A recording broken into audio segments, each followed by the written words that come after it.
So look, if you want to grow your wealth, your income, and increase the amount of time off, then these are the shortcuts that can help. Welcome to the Wealth Creation Podcast. Hi, it's Dan Latto speaking. Thank you very much for listening to the podcast. So in this podcast, just a very short, quick one, I do get that there's a lot of confusion about wealthy and rich, and I just want to go through what my personal definition of this is. It's my definition, so you can disagree as much as you like, but you're wrong because it's mine. So, and it probably isn't mine actually. I think probably a lot of people agree with this anyway. But so when we talk about rich people and we talk about poor people and we talk about wealthy people, we're really talking about three completely different types of people. So let's do it from the ground up. Let's work with poor people. So this is a couple of things that poor people do. They don't plan. They don't plan anything. They don't plan meals. They don't have a budget. They don't plan their week, the month, the year, their life. None of that is planned. And they might say things like, well, there's no point in planning because I don't earn enough money. But this is the key. The universe will give you as much money as you can manage. And if you can't manage it properly, it will take it away from you, which is why lottery winners start off with a 5 million quid and in 5 years it's gone. 95% of lottery winners end up either back to where they were or worse within just 5 years. 95%. It's because they've gone from this transition of just having nothing, like being on a starvation diet and then going into a donut shop and being able to eat whatever they want. So they eat everything and then they just throw it all up because they purge it. And that's what people are doing with money when they come into money. They have no idea how to manage money, which is actually better if you build your own wealth and build your own income and build your own cash flow, because then you get much, much better at managing it. And that's where the lessons therein lie. So if you're fed up with the grind and fed up with the hustle and when will I ever get to the point, you will get there, because the lessons that you're learning right now take a while to grow. You can't force a flower to unfold faster than is natural for it. If a flower, you can overwater it, you can underwater it. It's not going to make a blind bit of difference, probably. I don't know about flowers, but I'm guessing it won't bud faster if you ask it to. It has to go through the life lessons it needs to go through in order to bud at the right time, and it's the same for you. Some people are faster, some people are slower. If you're not fast enough, it's because you've not learned what you need to learn about money yet. I'll re-say that because that's probably the most important sentence in this whole podcast.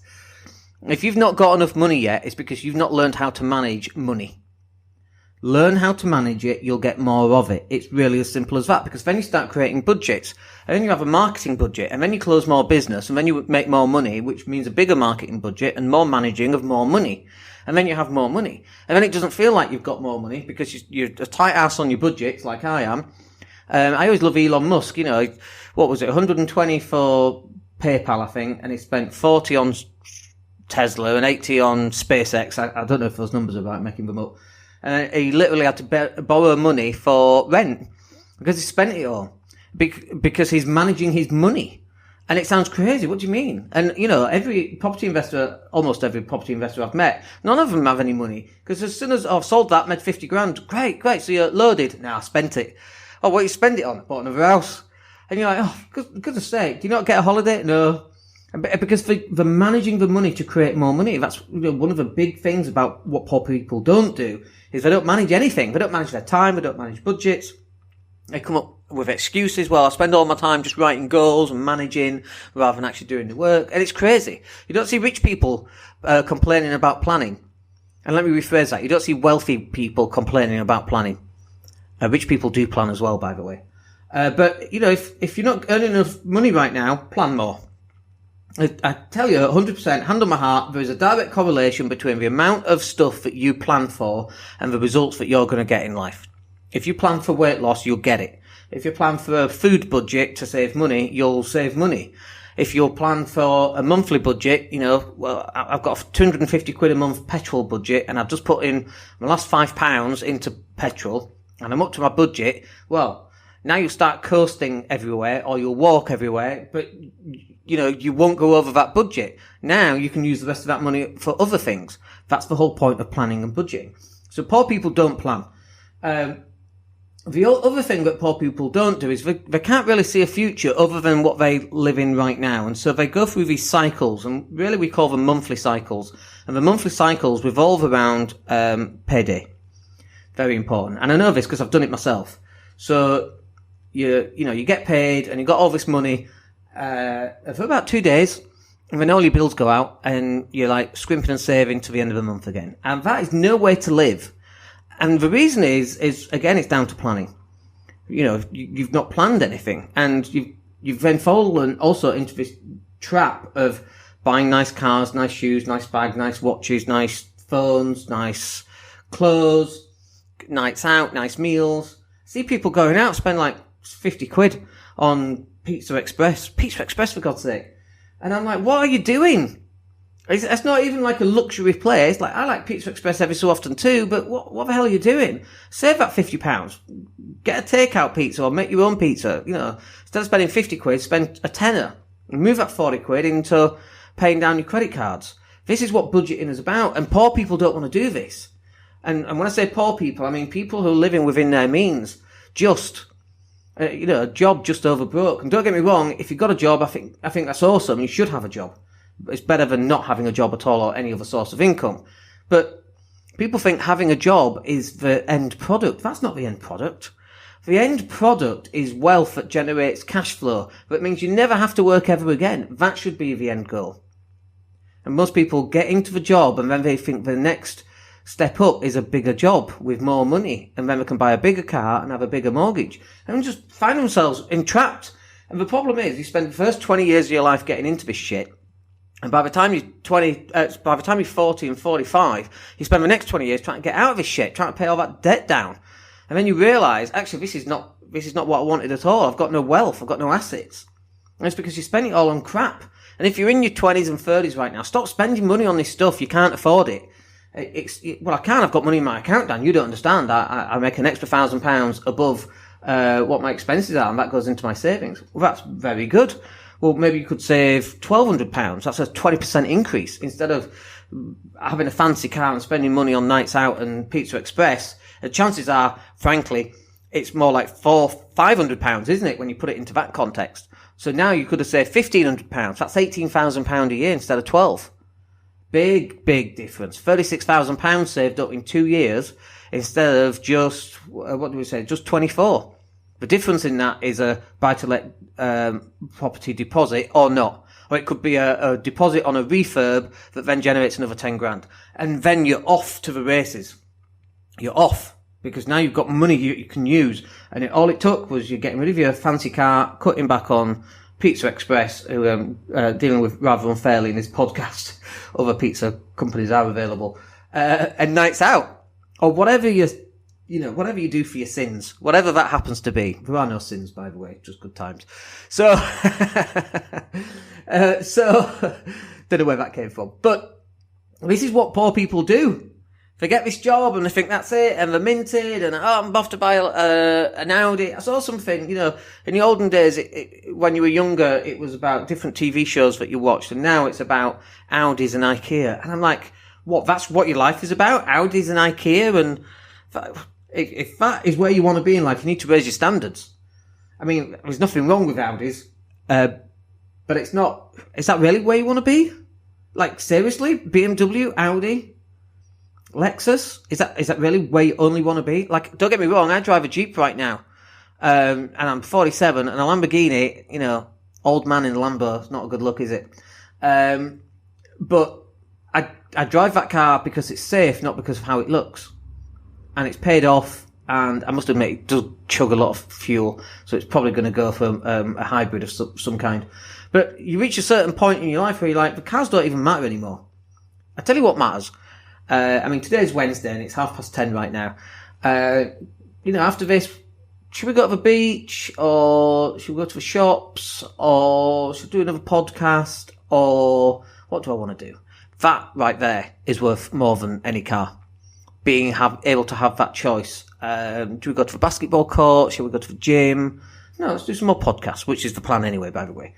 But that's where you want to be. Anyway, so we've covered poor people. What about rich people? Rich people have a job. They might have a side hustle. They might have a few assets, but the assets don't cover their job. So they don't cover their income, their expenses going out. So it helps them on their monthly But oftentimes they might be spending that on, well, I've got this income coming in, it's £500 extra every month, so I can hit Nando's, thank you very much. And I do that twice a month. That's my little reward. You know, it's £100 a month, but that's fine because it's covered on repeat income. So you're kind of getting there, but you're also kind of not, because you're spending that money that you've not earned, because it's residual. And by the way, I'm a property investor too. I know full well it's earned. Trust me on this. There's a lot of work that goes into managing properties and passive income. There's no such thing. So, other than stocks and shares where you just stick money in and you get such a crap return, there's no point in even doing it. So, but rich people, they've got the income coming in. There might be £1,000 or £2,000 or £3,000 up where they can save that every month. But if they lost their job today, they might have 6 months worth of living and that's it, the bust for homeless. Well, that for me that's not wealthy. So let me put the wealthy one in here as well. Wealthy is where your assets pay for your lifestyle and then extra couples of grand away and above what you need each month. So that you can't even lose your job because you ain't got a job to lose because your assets are generating your wealth. And if it's, if you've got 50 properties all rented out and one tenant refuses to leave and his boiler's bust and he's not paying rent and it's a massive problem, that's fine. It's 2% of your asset base. 2% of your income. Depends what the rent is in relation to everything else, of course. But you get what I mean. It doesn't matter. And so the difference between wealthy and rich is cash flow and where the cash flow comes from. Rich people have cash flow that come from a job or a business as well. Because I've seen people and their, business is going great and then 5 years later, 10 years later, I run into them and go, how's your business? Oh, we went bust. Oh, at least you bought some assets. No, I didn't buy any assets. Well, where's your income? No, I'm minimum wage, working at B&Q. And it's like, oh my goodness me.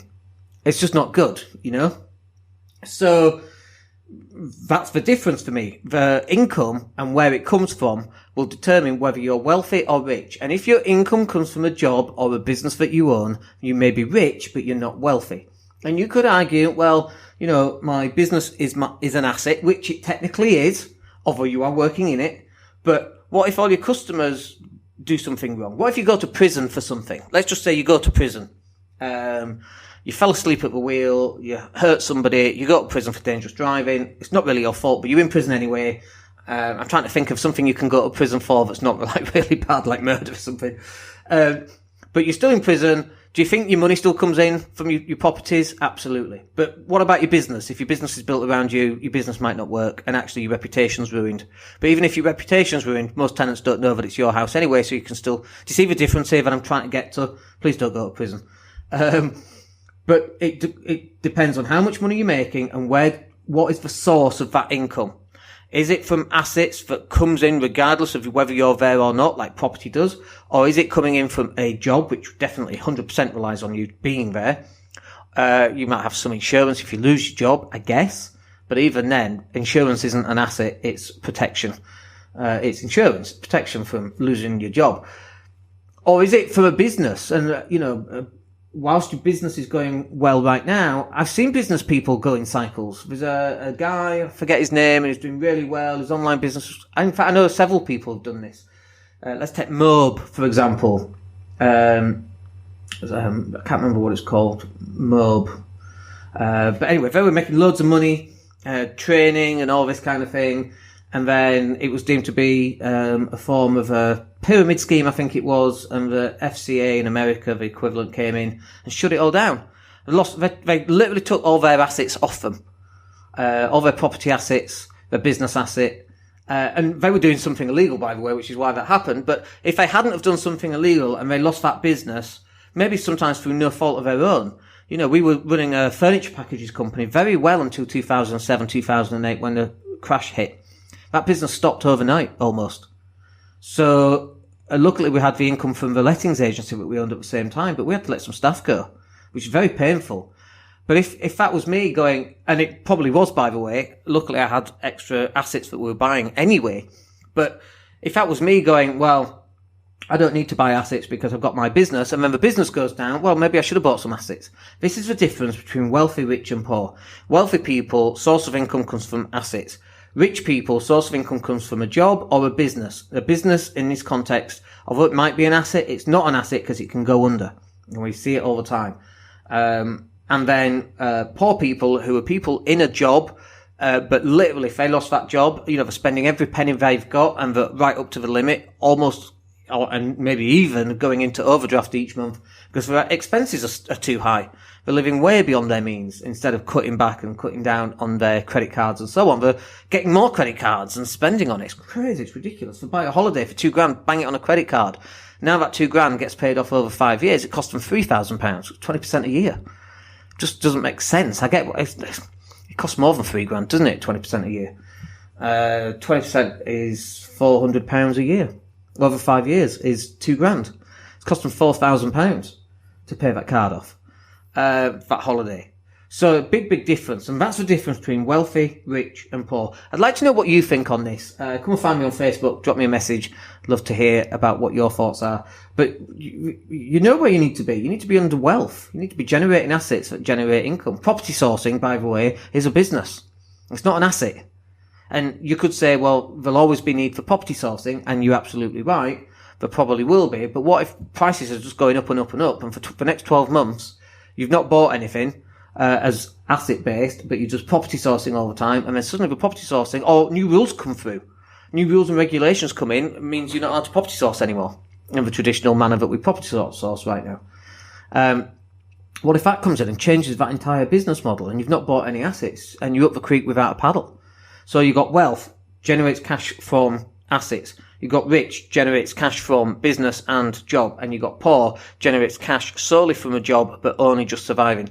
That for me is the three classes of people in terms of where you want to be and where you want to be heading to. Anyway, hit me up on Facebook. Come and let me know what you think, and I'll catch up with you in the next podcast. Thank you for listening. Hey, it's Dan here. Thank you for listening. Really appreciate each and every one of you. Please click like or subscribe to the entire podcast.